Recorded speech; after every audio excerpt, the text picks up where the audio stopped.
Please welcome the President and Founder of American Islamic Forum for Democracy, Dr. Jasser.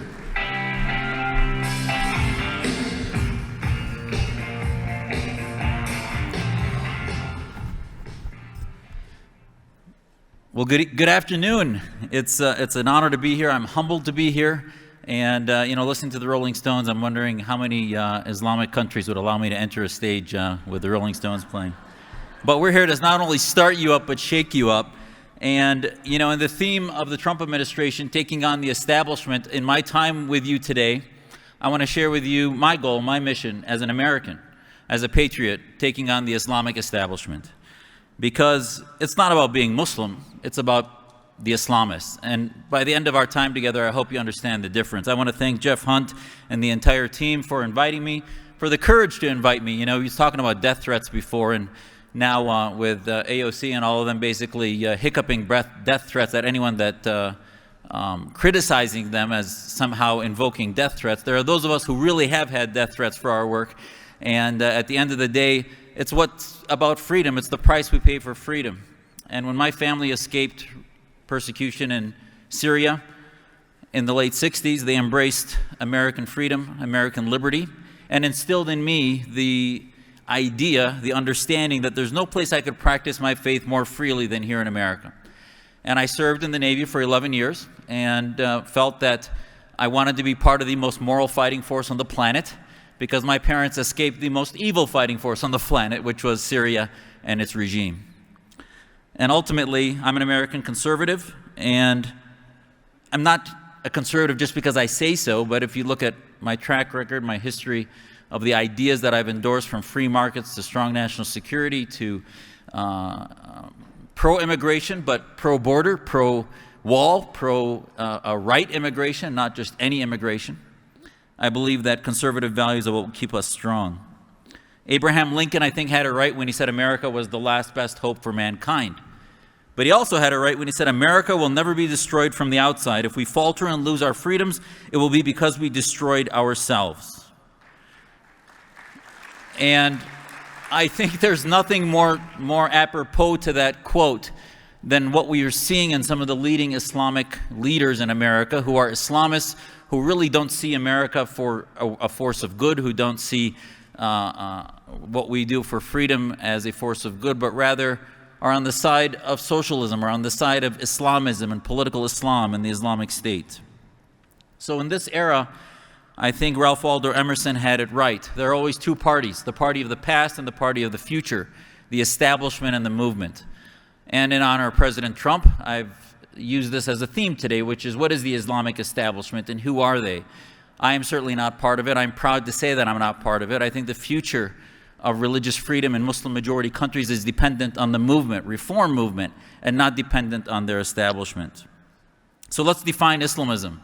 Islamism, political Islam, Islamic State ideology, Sharia state ideology, these are all synonyms for basically the belief that, in contradiction to the religious interfaith leaders that you saw here before, the Islamic State believers believe that the state and government and religion are combined into one, that the government is God and it will invoke upon people its inversion of a particular faith, and that be it Islam, be it the Iranian Islamists of the Khomeinis, be it the Muslim Brotherhood Islamists of Egypt, any Islamic movement, Jamaat Islamiyya in Pakistan. You see the emblem there of the Muslim Brotherhood, and the Muslim Brotherhood under that in Arabic, and their motto is, and they've said it here in America, Allah is our objective, the Prophet is our leader, the Quran is our law, jihad is our way, dying in the way of Allah is our highest hope.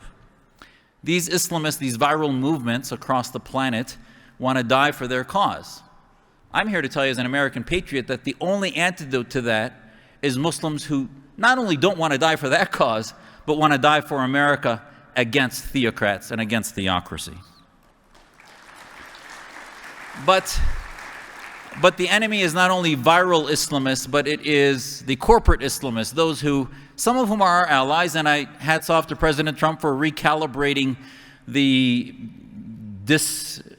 disarray that President Obama left Middle East geopolitics, if you will, because of his siding with Iran, because of his fealty for Turkish Islamists, the Muslim Brotherhood, and others. It just left our interests in complete disarray. And President Trump has, in many ways, appropriately recalibrated that back to where we were in the 20th century, which is the Sunni side was with America, the Shia Islamists of Iran and Syria were with Russia. But that's not where the story is going to end. It never will end there. It's a cycle of continued violence if we don't look to advancing liberty and religious freedom across what I call these people the Islamic mafia of the planet, the dictators who really rule under Islamic law. Some of them might be our allies because of petro-Islam and the willingness to want to sell their oil to us. But at the end of the day, their states don't share our values. Their states do things for window dressing and not really for reform. And until the king of Saudi Arabia or any of these monarchs actually start having clerics in the long beards and the long robes reinterpreting Sharia in a 21st century school of thought, that's when real reform will happen. Until then, most of the other reforms are simply window dressing. And there, for the last 50 years, now recently they've disavowed themselves of the Muslim Brotherhood movement, many of these monarchs, but before that, over the last 50 years, they've helped plant and grow and fertilize these Islamic movements that are viral movements of sort of a populist belief that Muslims should coalesce together and collectivize under a flag of the Muslim Brotherhood or the Islamists. And as a Muslim, I find that offensive. Yes, we have a debate to be had, no different than the founding fathers had within the house of Christianity. There is a debate within the house of Islam that the theocrats don't represent our faith, that we can establish governments that are based in the equality of all under law, all under God, and that we reject anyone, especially men in robes and beards, telling us which form of faith to practice and making our laws for us. So I ask you, are we fighting, are we advocating for the same rigor of Western values and liberty as the Islamists are fighting globally here? And if you look across the planet, where is religious freedom defended, you'll see that the only places where it really is by culture is in the West, in Europe and especially in America, Canada, and in Western countries and NATO countries. Now, if you look at Muslim populations in that area, there's a small sliver that shares those ideals and have the laboratory here in the West to do the work for religious freedom, for the reforms, the deep reforms in Islamic thought and interpretation of our scripture that needs to happen for change that can happen, which is in that sliver in the areas in the West. Now, in the Muslim majority countries, they all live under some form of autocracy, be it monarchies or theocracies or military dictatorships. And people like me, even under governments that are allies like Egypt or Saudi Arabia, have a life expectancy of a few months. You can't advocate for reforms and advocacy of the free speech of individuals to speak against the clerics in governments that are theocracy. My book is about that. My battle of my life has been about that. It was why I'm not only an American patriot, but why my family escaped and embraced Americanism from the day they stepped off the airplane and came here legally seeking asylum. My father's translation of the Quran, I think, is one of the things that ultimately taught me how to look at my scripture in a way that was compatible with American ideals. But it really doesn't have the same fuel as the petrodollars of the billions spent on translations of the Quran that are antithetical to Western ideals and need to be dispelled. You'll see even individuals like this man in the center, Siraj Wahhaj, who when I was in a Navy uniform in 1995, held up the Quran at the Islamic Society of North America and said that it is his mission as a Muslim to make America into an Islamic state and replace the Constitution with the Quran.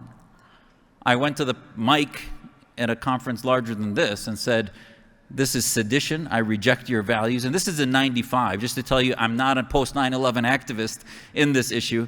And also to tell you that this man is still on boards of many major Islamic organizations, and yet I show you pictures of that New Mexico compound where his children and grandchildren were established terror compounds, and yet he disavowed himself of violence. You see the main fatwa factory in America produce fatwas that American Muslims should not participate in our Pentagon, in our border services, in our police, etc., because they are anti-Muslim. Yet none of you probably have ever heard of the American Muslim Jurists Assembly, which is producing fatwas, religious rulings for most American Muslims.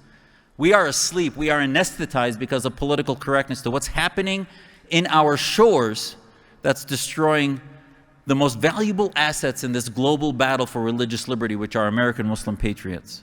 And yet in Congress now, we see icons that are becoming icons for the left that are representing this merger I've known about a long time. And by the way, as much as I detest almost everything Ilhan Omar stands for, except the immigration icon that she represents as a welcoming country that embraced her family, everything else of her ideas I reject. And yet she somehow becomes a representative of American Muslims. Rashida Tlaib there becomes a representative of American Muslims despite her vicious anti-Semitism and anti-Israel stances and promotion of BDS, which is basically a global movement to do away with Israel. And yet, the platforming of them, I will tell you, is actually a good thing, because Americans are finally waking up to who is leading our community. These are the ideas in the mosques across America. These individuals did not come to the standing they have by accident. They came there because of a byproduct of an ideology of Islamism that sees Muslims as victims, that sees America as the oppressor, that ignores the Maduros of Venezuela, ignores the Islamists of the Khomeinis of Iran, and the Wahhabis and the Islamists, the real cancers in our community, and blames the beacon of freedom that welcomes their family for their own ills. So you're starting to get a clinic into that, and their platforming is beginning to educate Americans, but now we need to take them on. And we take them on by recognizing that American Muslim identity is something we need to engage. Are we engaging Muslims that believe in dying for America, or are we engaging Muslims that believe the only thing they die for is jihad? I served, as I said, in the Navy, and I think ultimately that many American Muslims believe in service, be it in the military or wherever they may serve, and yet their voices are being drowned out by the polarization that's happening, especially from the left, that uses identity politics as a bludgeon against anybody that wants to take them on. And they exploit my faith, which is an idea, and they racialize Islam. Islam is not a race, it's an idea. And they gaslight all of you, and they gaslight America into thinking you're racist because you want to take on not a faith, but a political ideology of theocracy that is incompatible with Americanism. My son and I visited the Jefferson Memorial and read the inscription there that says, "I have sworn upon the altar of God eternal hostility against every form of tyranny over the mind of man." That was Jefferson speaking to another doctor, Benjamin Rush, in 1800. So the tie of God to freedom, God to religious liberty, is something I am with you to the death. And this is something that American Muslims, many of whom have come here to celebrate and embrace, and we are a part of our Muslim Liberty Project, and our kids are part of that legacy. And yet there are other schools like this one in Philadelphia that's teaching their kids basically mantras from ISIS about chopping off heads, crushing Israel, crushing the Jew, etc. And these are things that you need to know about. These are not one-offs. The Muslim American Society that has an affiliation with that school has many schools around the country that I think it's sad that you have an Israeli organization, Memory, that's putting out videos. They just put out a video 2 days ago about all the radical sermons in American mosques from an Israeli organization. Where are the Muslim organizations in America like ours? Where are the American organizations taking on these sermons that are happening in our mosques? They're hard to find because of political correctness, because of fear, because of a lack of courage from our political leadership. This is AJ Plus. They have millions following them. It's an anti-Semitic platform out of Qatar, state media out of Qatar, and yet they reach out to millennials. Here was a Holocaust-denying video that they pulled off within a few hours, and yet used every means necessary to make sure none of you could see that video, and yet you'll still find it on my Facebook, despite all of their legal threats and otherwise. They're working with our enemies, be it Al Jazeera, be it Mint Press, which is a pro-Assad newspaper out of Minnesota, RT America, and others that want to portray America as the devil. You see them having pundits across CNN, MSNBC, mainstreaming candidates for governor in Michigan and elsewhere, and yet the pro-America, patriotic American Muslim voice often has few voices. I think ultimately you'll look, leaders across Europe are beginning to take on the mantra of the left. Sarkozy said, "Where you see a great leader, there is no populism." Where's the populism in Saudi Arabia or Russia? If the great leadership leaves the table, the populist leaders come and replace him. Modern democracy destroys leadership, he said. And then he goes on to state, the great leaders of the world come from countries that are not great democracy. This is President Sarkozy of France talking at an Abu Dhabi opening of the Louvre. He should have his presidential libraries, if they exist, removed from Paris to be saying that. And yet this is what's happening with the merger of the left and the Islamists, is they're beginning to denigrate our institutions that are at the core democratic. The Arab awakening was an opportunity for freedom to begin to spread. It did not. In Syria, it has grown into even a genocide, and half of their population is displaced. For change to happen, studies have shown all you need is 10%. We saw it with the Tea Party and the conservative movement, and you saw it across the Middle East with the Arab awakening. All it took was at least 10% of the population to get to the streets, and those governments fell. The days of those governments are numbered. And yet the threat to the West with immigration is significant. And if we don't start vetting and taking sides, just like we did in the Cold War, if we don't start vetting and taking sides, believing in those who share our values, not just about what they're escaping, but are they welcoming and coming in because they embrace Americanism, republic ideology of freedom and liberty, or are they simply trying to bring over their theocracy, their Islamism, their communism into our country? Well, I wouldn't welcome them, and we should not. But like my family, we should welcome those who share our values, and that's part of our national security. That should be part of our public-private partnerships and institutions. Our institution is about building, just like in the Cold War, many of the think tanks in Washington now are byproducts of the Cold War, be it AEI, Heritage, or otherwise. American Islamic Forum for Democracy, we believe, is part of that.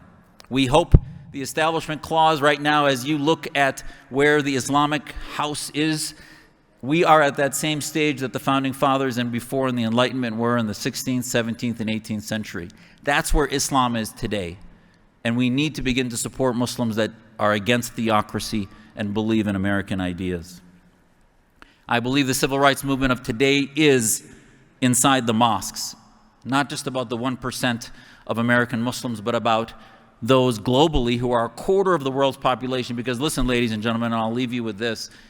If we Muslims get this wrong, if Iran gets a nuclear weapon, if the Islamists and the militants continue to dominate our countries, the world will never be safe. A quarter of the world's population cannot continue to get their theology wrong and not believe in religious freedom and continue to leave the rest of the world alone. That's not their plan. So we need to have an offense. We've not had an offense. We've been playing whack-a-mole. We've been playing defense for generations, and the time is now to stop. And as a conservative, I'm here to tell you, it's time to take offense in the ideas of liberty. This is our Muslim reform movement. There are many of us doing this work, not just our organization. We have a declaration, find it. If Muslims support this declaration, they're part of the solution. If they reject it, they're part of the problem. Our legacy is to believe in American values and build institutions that do that. Find my podcast, Reform This. Find our websites, Take Back Islam, and our Muslim Reform Movement website. Here's my contact points. God bless.